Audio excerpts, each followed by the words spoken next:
I am currently taking a class on the racist history of biopsychology. If you didn't already know, many of these great pioneering scientists and psychologists were racist. Every week we basically just read about racist people and practices that shaped modern psychology. We do discussion posts and I want to read you mine from this week. It poses a lot of questions and gives some information that will help you think about how this racist history affects Black people contemporarily. How would you feel if you found out that every scientist that your professors have ever praised spent their careers dehumanizing people, committing atrocities against people just because they look like you?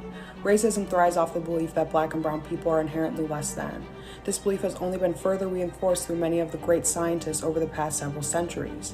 Through these readings, we can clearly see how science has played an integral role in shaping the narrative that fuels racism.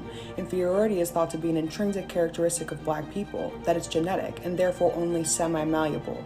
This weaponization of science lets the beliefs become facts, closing off any opportunities for one to discredit them. How are white educators qualified to decide which parts of science are racist and which are not?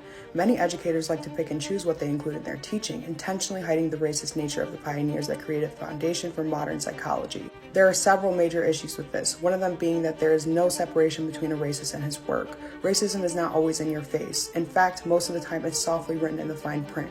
Even the theories that aren't explicit in their discrimination were based on the fundamentals of discrimination.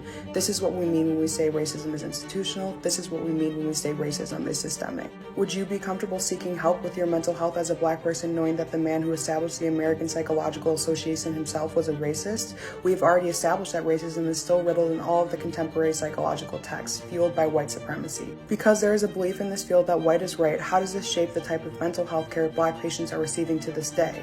They are not getting help that is based on the betterment of their mental well-being. They are getting help that pushes them to fit into the construct of socially accepted, palatable whiteness.